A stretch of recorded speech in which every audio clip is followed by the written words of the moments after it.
Welcome to exam निकालो। तो world geography की सीरीज़ जैसी मैंने आपको लास्ट क्लास में बोला था कि ख़त्म होने वाली है। हमने जो फर्स्ट चैप्टर था, जो वेरी फर्स्ट चैप्टर है वर्ल्ड ज्योग्राफी का, ब्रह्मांड और सौर मंडल, ठीक है, ये हमने डिस्कस नहीं किया हुआ था। ठीक है, जो कि बहुत ज़्यादा इंपॉर्टेंट है, इससे काफ़ी क्वेश्चंस पूछे जाते हैं और हमेशा पूछे जाते हैं।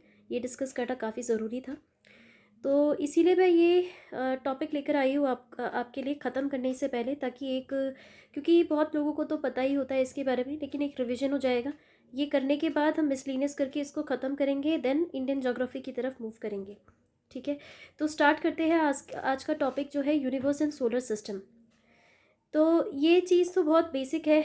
ये चीज़ तो हमें, इसका जो क्रम है ये तो पता ही होगा कि सूर्य से जो प्लैनेट्स हैं, कौन सा कहाँ पे है, ठीक है, कौन से किस पोजीशन पे है, कौन सा बड़ा है, किस में रिंग्स हैं, किस में किसके पास कितने मून्स हैं, इस टाइप की चीज़ें तो पता ही होगी। और मोस्ट इम्पॉर्टेंटली कि इसका जो क्रम है ये कौन सा है प्लैनेट्स का, तो फिर भी देख लेते हैं। सूर्य से दूरी के अनुसार अनुक्रम जो है इसका, सबसे पहले है मरकरी, देन है वीनस, देन है Earth, Mars, Jupiter, Saturn, Uranus and then Neptune है।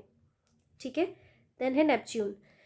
तो ये चीज़ तो क्रम तो बहुत इंपॉर्टेंट है। इससे भी काफ़ी क्वेश्चंस पूछे जाते हैं कि कौन सा कहाँ पर है, क्या है।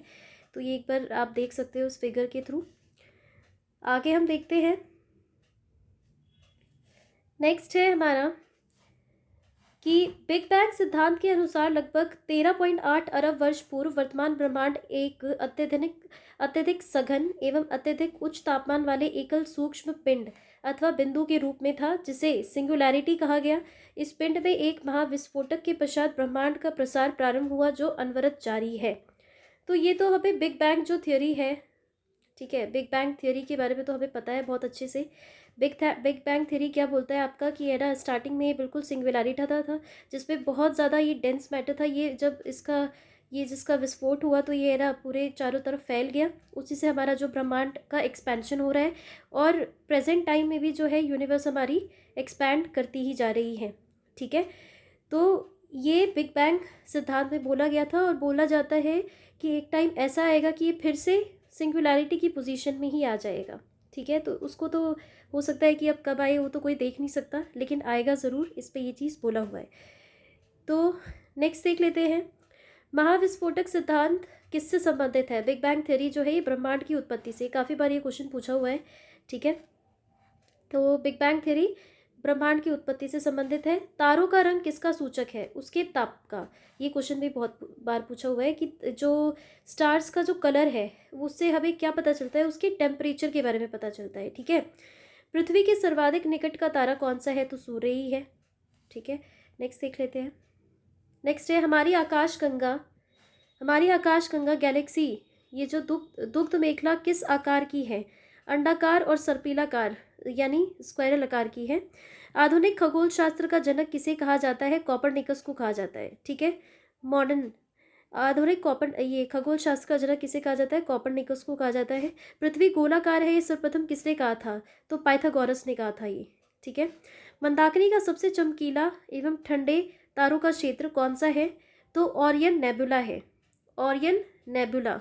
तारों की आयु किस आधार पर ज्ञात की जा सकती है, तारों द्वारा मुक्त ऊष्मा के आधार पर।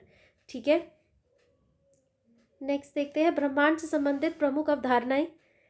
तो इस पे है आपका, खगोल शास्त्री कौन कौन थे, उन्होंने क्या अवधारणा दी थी, उसके बारे में देख लेते हैं, कभी कभी पूछ लिया जाता है। तो क्लाडियस टॉलेमी मिस्र यूनान से थे 140 ईसा पूर्व में। इन्होंने सर्वप्रथम भू केंद्रित अवधारणा, जिसको जियोसेंट्रिक कंसेप्ट का प्रतिपादन किया था इन्होंने। इस अवधारणा के अनुसार पृथ्वी ब्रह्मांड के केंद्र में है तथा सूर्य व अन्य ग्रह इसकी परिक्रमा करते हैं। इनके अकॉर्डिंग क्या बोला था इन्होंने कि पृथ्वी जो है, अर्थ जो है वो ब्रह्मांड के केंद्र में है, सूर्य और जो अदर प्लैनेट्स है वो इसकी परिक्रमा करते हैं। इन्होंने ये चीज़ बोला था। फिर दूसरा है आपका अवधारणा निकोलस कॉपरनिकस का, ये पोलैंड से थे 1543 ईस्वी में। इन्होंने अपनी पुस्तक कॉमेंटेरियस में सूर्य केंद्रित अवधारणा यानी हीलियोसेंट्रिक कंसेप्ट के अंतर्गत बताया कि ब्रह्मांड के केंद्र में पृथ्वी नहीं अपितु सूर्य है, जो कि बिल्कुल ट्रू है। ये चीज़ आज हम प्रेजेंट में ये चीज़ बोल सकते हैं। तो ये जो चीज़ है ये किसने बताया था आपको, निकोलस कॉपरनिकस ने बताया था, इसीलिए इनको आधुनिक खगोल शास्त्र का पिता कहा जाता है। महाविस्फोटक सिद्धांत का प्रतिपादन जॉर्ज लेमेटियर के द्वारा किया गया था। ये भी हमें याद रखना है कि इस बिग बैंग थियरी का जो प्रतिपादन था किसने किया था, जॉर्ज लेमेटियर ने करा था। ठीक है, नेक्स्ट देख लेते हैं हम सूर्य से संबंधित कुछ विशिष्ट तथ्य। तो पृथ्वी से न्यूनतम दूरी कितनी है, 14.7 करोड़ किलोमीटर की है। पृथ्वी से अधिकतम दूरी कितनी है, 15.21 करोड़ किलोमीटर। पृथ्वी से औसत दूरी, एवरेज जो डिस्टेंस है वो कितना है, 14.96 करोड़ किलोमीटर है। सूर्य का व्यास कितना है, 13,92,000 किलोमीटर है। ठीक है, नेक्स्ट देख लेते हैं। कभी कभी इससे क्वेश्चंस पूछे जाते हैं, इसलिए एक बार देख लोगे तो ज़्यादा बेटर रहेगा। आयतन कितना है, पृथ्वी से 13 लाख गुना अधिक है वॉल्यूम जो है। द्रव्यमान कितना है, पृथ्वी से 3,32,000 गुना अधिक है। तलीय गुरुत्व पृथ्वी से 28 गुना है। केंद्रीय घनत्व कितना है, 100 ग्राम प्रति घन सेंटीमीटर है। रासायनिक संगठन क्या है इस पे, मतलब कंपोजिशन क्या है इसका, केमिकल कंपोजिशन। तो हाइड्रोजन 71%, ये तो पता ही है, हाइड्रोजन हीलियम से ही मेन ये बने हैं, उसी का फ्यूजन जो होता है उसी से एनर्जी निकलती है। हीलियम 26.5% और अन्य जो अदर तत्व है वो कितने हैं, 2.5%। मेनली क्या है इस पे आपका 71% हाइड्रोजन डोमिनेट करता है इस पे। ठीक है, फोटोस्फीयर ताप क्या है, सतह का जो इसका सरफेस का ताप है वो कितना है, 6000 डिग्री सेल्सियस है। केंद्र का ताप कितना है, जो सेंटर का है, तो 15 मिलियन डिग्री सेल्सियस है। सोच सकते हो 15 मिलियन डिग्री सेल्सियस। सूर्य के धब्बों का ताप कितना होगा, तो 1500 डिग्री सेल्सियस है, जो काले पड़ जाते हैं जिससे एनर्जी नहीं निकलती है। ऊर्जा उत्सर्जन जो है वो 10⁻26 जूल पर सेकेंड है। ठीक है, केंद्रीय दबाव कितना है, 1 अरब एटमॉस्फेयर है। अक्ष पर घूर्णन अवधि 25.38 दिन और 33 दिन, यानी ध्रुवों के सापेक्ष में। तो ये इतना इम्पोर्टेंट नहीं हो सकता है, ये सब इम्पोर्टेंट है। जैसे आपका सूर्य की आयु पूछ लेता है कभी कभी, तो ये 5 बिलियन वर्ष है लगभग अप्रॉक्सीमेटली। सामान्य तारे का संभावित जीवन काल कितना होता है ये भी पूछते हैं कभी कभी, तो 10 बिलियन वर्ष है लगभग। सूर्य के प्रकाश की गति कितनी है, 3 × 10⁸ मीटर पर सेकेंड है। ठीक है, अब नेक्स्ट देखते हैं, हमारी आकाश गंगा के केंद्र की परिक्रमा करने में सूर्य को कितना समय लगता है, तो ये लगभग 25 करोड़ वर्ष लगता है। ठीक है, कितना, लगभग 25 करोड़ वर्ष, ये पूछा हुआ है क्वेश्चन। सूर्य की ऊर्जा किस क्रिया से उत्पन्न होती है, तो नाभिकीय संलयन यानी फ्यूजन से होती है। कभी कभी हम बहुत कंफ्यूज हो जाते हैं फ्यूजन और फिजन में। ठीक है, फ्यूजन और फिजन में, फ्यूजन सूर्य का जो है, ये सूर्य की ऊर्जा इस क्रिया से उत्पन्न होती है, फ्यूजन से होती है, फिजन से नहीं होती। फिजन से आपका हाइड्रोजन बॉम्ब वगैरह ये सारी चीज़ें हैं। सूर्य के केंद्र में उपस्थित सभी पदार्थ अत्यधिक उच्च तापमान, लगभग 15 लाख डिग्री सेंटीग्रेड हमने देखा था, के कारण गैस और प्लाज्मा अवस्था में पाए जाते हैं। गैस और प्लाज्मा अवस्था में होते हैं केंद्र में। सूर्य के सबसे निकट स्थित तारे प्रॉक्सिमा सेंचुरी की दूरी कितनी है, तो 4.24 प्रकाश वर्ष। प्रकाश वर्ष जो है, ठीक है, लाइट ईयर ये किसकी है, डिस्टेंस की यूनिट है। पृथ्वी अपने परिक्रमा पथ ऑर्बिट में लगभग किस माध्य वेग से सूर्य का चक्कर लगाती है, तो 29.9 किलोमीटर प्रति सेकंड से, 29.9 किलोमीटर प्रति सेकंड से। ठीक है, एक नोट है, हमारे सौर मंडल का 99.86% द्रव्यमान सूर्य में निहित है। ठीक है, सूर्य में ही, मतलब सबसे ज़्यादा द्रव्यमान एक तरह से देखें मास तो किसका है, सूर्य का है। नेक्स्ट देख लेते हैं हम, क्योंकि एक थ्योरी ऐसी भी थी जिसमें ये बोला गया था कि जितने भी प्लैनेट्स हैं हमारे इसमें सोलर सिस्टम में वो सूर्य से ही निकले हुए हैं। इसी वजह से उसका कंपोजिशन क्या बताता है, सन का ज़्यादा बताता है। किसी ग्रह का अपने अक्ष पर घूमने को परिभ्रमण यानी रोटेशन कहते हैं, और सूर्य के चारों ओर चक्कर लगाने को परिक्रमण। ये तो बहुत कॉमन बात है, ये तो पता भी होनी चाहिए, रेवोल्यूशन। ठीक है, रोटेशन और रेवोल्यूशन में कन्फ्यूजन नहीं होना चाहिए। दिन रात किस कारण होते हैं, हाँ ये बहुत इंपॉर्टेंट है। दिन रात होता है पृथ्वी के अपने कक्ष पर घूर्णन के कारण, अपने ही एक्सिस पे रोटेशन के कारण होता है। ठीक है, ये ध्यान रखना है, रेवोल्यूशन के कारण नहीं, रोटेशन के कारण। ग्रह क्या है, ग्रह है वे अप्रकाशहीन पिंड जो सूर्य के प्रकाश से प्रभावित होते हैं, वो क्या होते हैं, प्लैनेट होते हैं। पृथ्वी किन ग्रहों के मध्य स्थित है, तो शुक्र और मंगल के बीच में। यहाँ पे पृथ्वी, इसके इधर आपका वीनस है, इसके इधर आपका क्या है, मार्स है। आकाश पे कितने तारामंडल कॉन्स्टलेशंस है, ये भी काफ़ी बार पूछा हुआ है, तो 88 है। ठीक है, ये बहुत इंपॉर्टेंट चैप्टर है, काफ़ी क्वेश्चन इसे, और बहुत ईजी भी और बहुत इंपॉर्टेंट चैप्टर है ये, काफ़ी क्वेश्चन हमेशा पूछे जाते हैं इससे हर एक एग्जाम में। नेक्स्ट देखते हैं, आकार के अनुसार ग्रहों का अवरोही क्रम देख लेते हैं। सबसे पहले है आकार के हिसाब से, साइज के हिसाब से, ठीक है। तो पहले है बृहस्पति, फिर है शनि, अरुण, वरुण, पृथ्वी 5वें नंबर पे है, ठीक है। फिर है शुक्र, फिर मंगल और फिर सबसे छोटा आपका बुध। आकार एवं द्रव्यमान के अनुसार सबसे बड़ा बृहस्पति एवं सबसे छोटा बुध है। आकार और मतलब शेप और मास दोनों के अकॉर्डिंग ही सबसे बड़ा कौन सा है, बृहस्पति है, और सबसे छोटा कौन सा है, बुध है। घनत्व के अनुसार ग्रहों का अवरोही क्रम, अब डेंसिटी के अनुसार बताना है। तो डेंसिटी सबसे ज़्यादा पृथ्वी की है, तभी तो हम इस पे रह पाते हैं। फिर बुध की है, फिर शुक्र है, फिर मंगल है, फिर वरुण है, फिर बृहस्पति है, अरुण है, फिर सबसे कम शनि की है। शनि का घनत्व सबसे कम और पृथ्वी का घनत्व सबसे अधिक है, ये याद रखना है। सबसे कम किसका है, शनि का, और सबसे अधिक किसका है, पृथ्वी का है। आंतरिक या पार्थिव, टेरेस्ट्रियल या अधिवासीय ग्रह, हम देखते हैं ना, बोलते हैं ना कि इंटरनल और एक्सटर्नल दो पार्ट पे डिवाइड कर देते हैं प्लैनेट्स को। तो आंतरिक जो पार्थिव जो ग्रह है वो कौन से है, बुध है, शुक्र है, पृथ्वी है, मंगल है। क्योंकि ये एस्टेरॉइड्स जो होते हैं उससे डिवाइड हो जाता है, इधर का इंटरनल, इधर का बाह्य हो जाता है। तो बाह्य जो है जॉवियन ग्रह भी कहते हैं इसे, कौन कौन से है, बृहस्पति, शनि, अरुण, वरुण, ठीक है। पहले प्लूटो भी था, तो प्लूटो को अब ड्वार्फ प्लैनेट की कैटेगरी में डाल दिया है। अब देखते हैं सूर्य से दूरी के अनुसार ग्रहों का अवरोही क्रम देख लेते हैं। तो ये तो सीरियल वाइज है। बुध है, शुक्र है, पृथ्वी है, मंगल है, बृहस्पति, शनि, अरुण, वरुण, जो इसका अनुक्रमांक है उसी के हिसाब से है। सूर्य का निकटतम ग्रह बुध है और सुदूरतम कौन सा है, वरुण है, ये तो पता ही होगा। सूर्य के परितः परिक्रमण वेग के अनुसार ग्रहों का आरोही क्रम क्या है। तो सबसे ज़्यादा बहुत तेज़ी से बुध करता है, फिर शुक्र है, फिर पृथ्वी है, फिर मंगल है, बृहस्पति है, शनि, अरुण, वरुण, वही चीज़ है। बुध का परिक्रमण वेग सबसे कम है और वरुण का सबसे ज़्यादा है, क्योंकि सबसे पीछे भी है, ये सबसे लास्ट में है।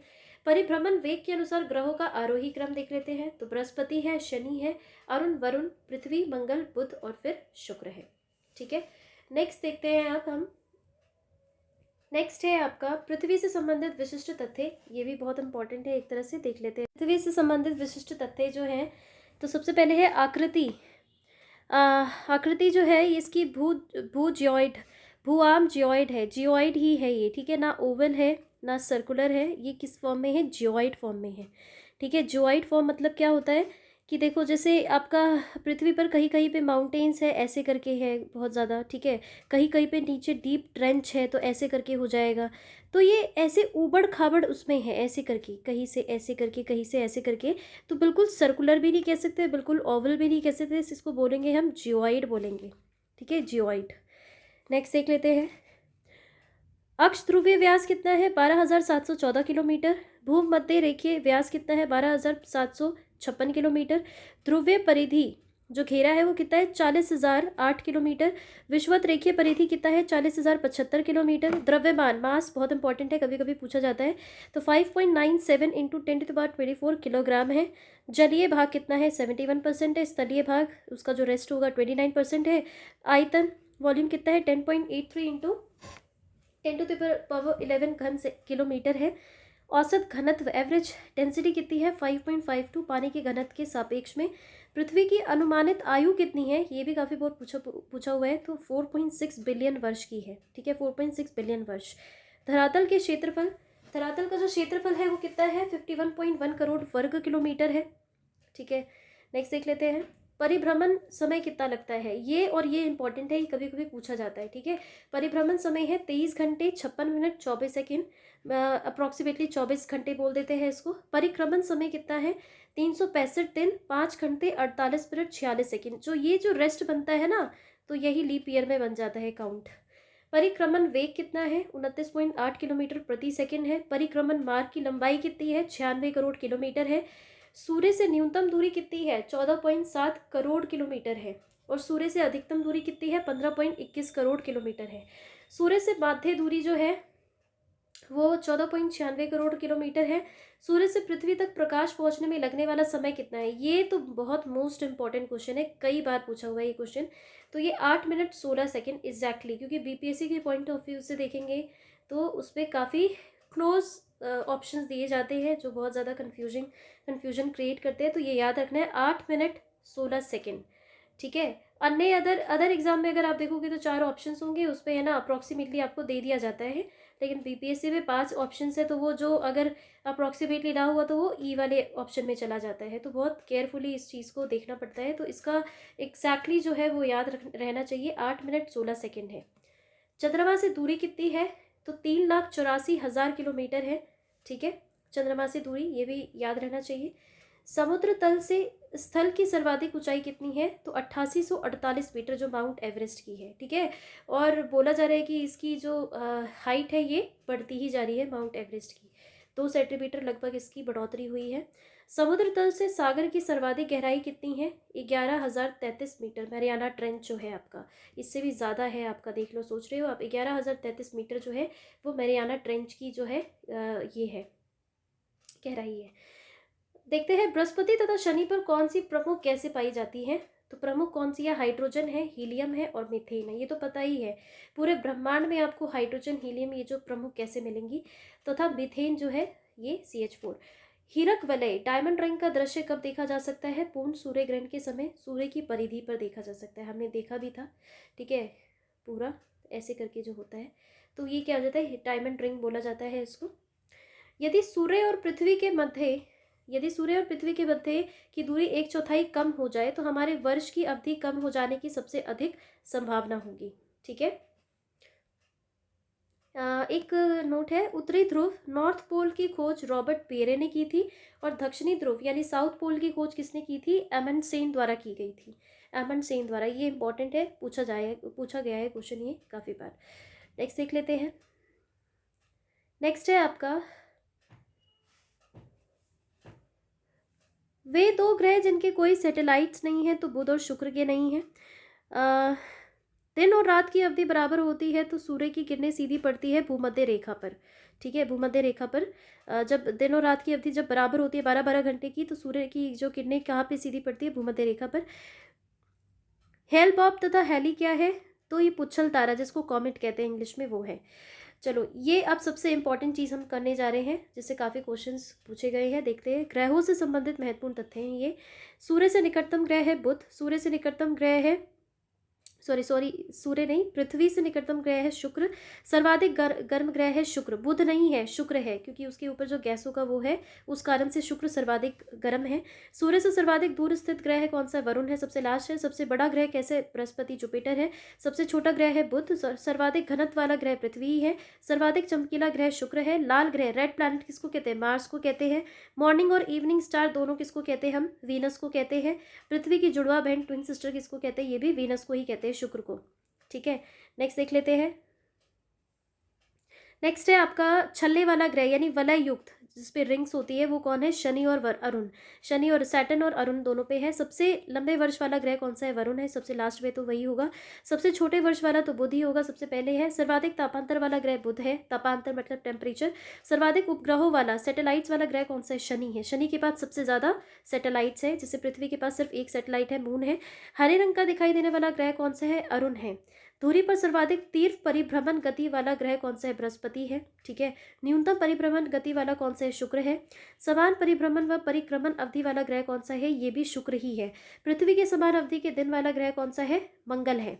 पृथ्वी के समान अक्षीय झुकाव वाला ग्रह कौन सा? ये भी मंगल है। मार्स पे, इसीलिए मार्स पे लाइफ की खोज मतलब साइंटिस्ट के द्वारा की जा रही है एक तरह से। पृथ्वी के समान परिभ्रमण अवधि वाला ग्रह कौन सा है? ये भी मार्स ही है। पूर्व से पश्चिम की ओर परिभ्रमण वाले ग्रह कौन कौन से हैं? शुक्र है और अरुण है। ये याद रखना है कि पूर्व से पश्चिम, वैसे तो पश्चिम से पूर्व करते हैं, पूर्व से पश्चिम की ओर 2 ग्रह करते हैं, शुक्र और अरुण। ठीक है, नेक्स्ट देखते हैं। उत्तर से दक्षिण की ओर परिभ्रमण वाला ग्रह कौन सा है? अरुण है। ठीक है, सर्वाधिक तीव्र गति से परिक्रमा करने वाला ये तो बुध ही है। न्यूनतम गति से परिक्रमा करने वाला वरुण है। वे ग्रह जिस पर सूर्योदय पश्चिम दिशा में होता है तो वो शुक्र और अरुण, क्योंकि ये उल्टे डायरेक्शन में ही वो करते हैं ना, इसी वजह से। अब देखते हैं, नेक्स्ट चीज देख लेते हैं जल्दी से।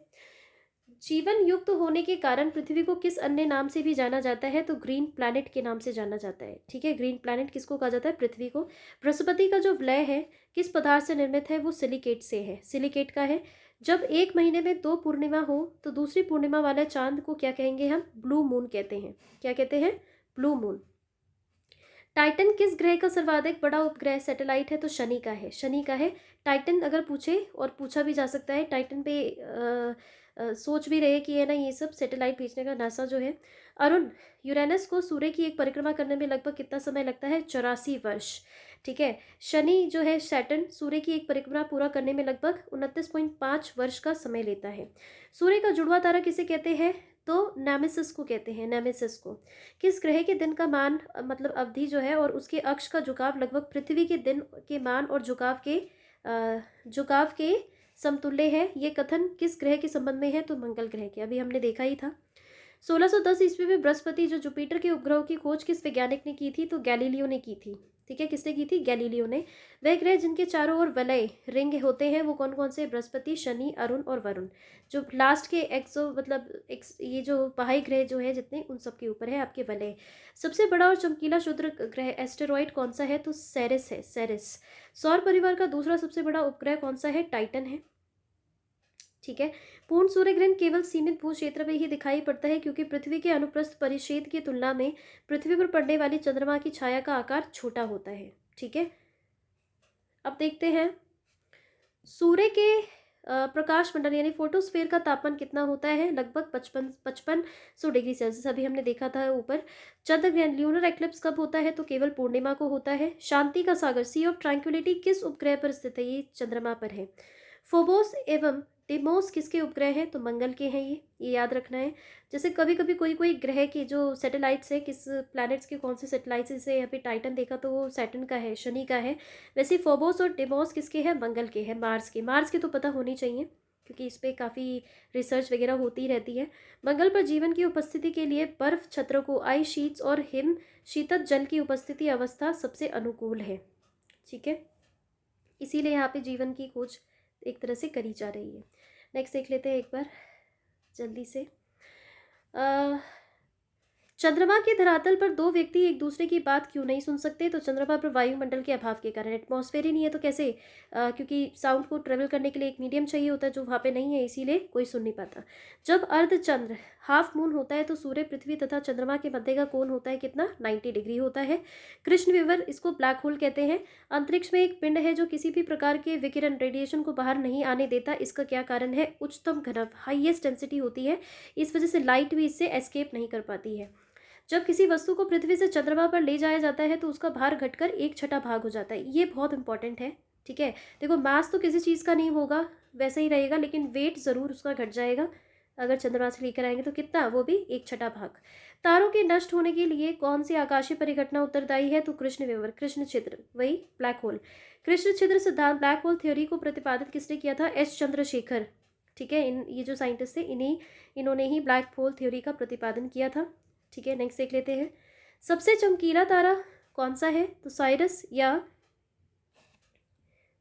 या डॉग स्टार भी कहते हैं इसको। ठीक है, साइरस या डॉग स्टार।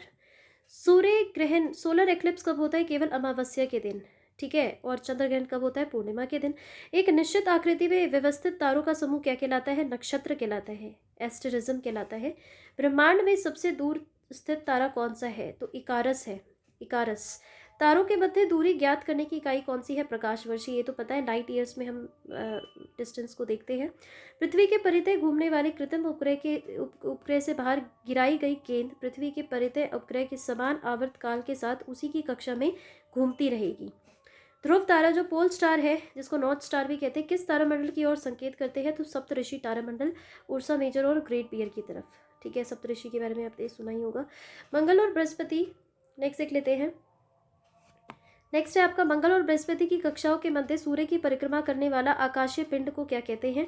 तो क्षुद्र ग्रह, एस्टेरॉइड्स कहते हैं। हमने बताए थे इसके बारे में। जो है आपका मंगल और बृहस्पति के बीच में जो एस्टेरॉइड्स का वो पूरा है वो है। अब देखते हैं इसमें उल्का। ये जो उल्का है, मेटियोर जो है, मेटियोर किसे कहते हैं? तो टूटते हुए तारे को, शूटिंग स्टार को कहते हैं। ठीक है, मेटियोर, मेट्रॉइड्स, एस्टेरॉइड्स, इन सब में कन्फ्यूजन नहीं होना है, पर काफ़ी कन्फ्यूजन हो जाता है इसमें। अब जो इम्पोर्टेंट है एक चीज़ ये और देख लेते हैं, प्लैनेट्स है उसके सैटेलाइट्स की जो संख्या है वो देख लेते हैं, उपग्रहों की संख्या। पृथ्वी का तो एक ही है बेचारा, मून है। ठीक है, एक। फिर मंगल का कितना है? 2। फोबोस और एक और जो था वो देख लेना आप, वो हमने, हाँ फोबोस है और एक और है, कोई याद नहीं आ रहा है, 2 है इसके मंगल के। बृहस्पति के कितने? 79 हैं। शनि के कितने हैं? 82। सर्वाधिक सबसे ज़्यादा किसके हैं? शनि के हैं। और बुध और शुक्र पे कोई भी नहीं है, ये याद रखना है। अरुण जो है उसके 27 है, वरुण के कितने हैं, 14 हैं। वर्ष 1984 में बी गार्डिनर, जोसेफ फॉरमेन तथा जे शंकलीन द्वारा ओजोन छिद्र, ओजोन होल की खोज की गई थी। ओजोन होल की खोज किसने की थी, आपको 1984 में की थी बी गार्डिनर, जोसेफ फॉरमेन और जे शंकलीन के द्वारा। ठीक है, ये भी याद रखना है क्योंकि ओजोन होल के ऊपर भी काफ़ी क्वेश्चंस पूछे जाते रहते हैं। कौन सा सम्मेलन कब हुआ, ओजोन होल से कौन सा रिलेटेड सम्मेलन है, क्या पता कभी ये भी पूछ दे कि ओजोन होल की जो है किसने खोज की थी। तो बी गार्डिनर, जोसेफ फॉरमैन और जे शंकलीन के द्वारा की गई थी। ठीक है, तो ये जो था ये बहुत ज़्यादा इम्पॉर्टेंट टॉपिक हमने कवर कर लिया, जो हमें शुरू में करना चाहिए था लेकिन हम नहीं कर पाए थे, लेकिन आज हमने ये कर लिया है कंप्लीट।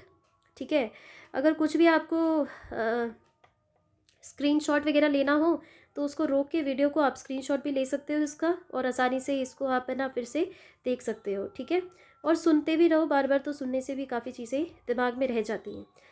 तो ये तो हमारा बेसिक जो चैप्टर था, काफ़ी हद तक ये हमने समझ लिया, सब चीज़ कर लिया, सब चीज़ इसी के अंदर है, सारी चीज़ें इंपॉर्टेंट चीज़ें हैं इसके अंदर। एनसीईआरटी का सब चीज़ इसके अंदर जो सार है वो सब चीज़ इसी में है। अगर इतना आप कर ले तो कहीं से क्वेश्चन बाहर नहीं जाएगा। तो ये इंपॉर्टेंट टॉपिक हमने कवर कर लिया है। तो आज की टॉपिक पे बस इतना ही, मिलते हैं नेक्स्ट लेक्चर में नेक्स्ट टॉपिक के साथ, जो हम इसको ख़त्म ही करेंगे, लास्ट जो होगा हमारा कल। और उसके बाद हम स्टार्ट करेंगे इंडियन ज्योग्राफी। इंडियन ज्योग्राफी से क्वेश्चंस की संख्या काफ़ी पूछी जाती है। वर्ल्ड ज्योग्राफी इसलिए करवाया कि हम इसको भी पीछे नहीं छोड़ सकते, क्योंकि 4-5 क्वेश्चंस भी, एक एक क्वेश्चन का बहुत इंपॉर्टेंस है। अगर ये भी कर लेते तो बहुत ज़्यादा अच्छा रहेगा। तो ये हो जाएगा हमारा, इंडियन ज्योग्राफी को हम बहुत अच्छे से कर लेंगे। ठीक है, इसी तरह से। तो आज के लिए बस इतना ही, मिलते हैं नेक्स्ट लेक्चर में, तब तक के लिए थैंक यू।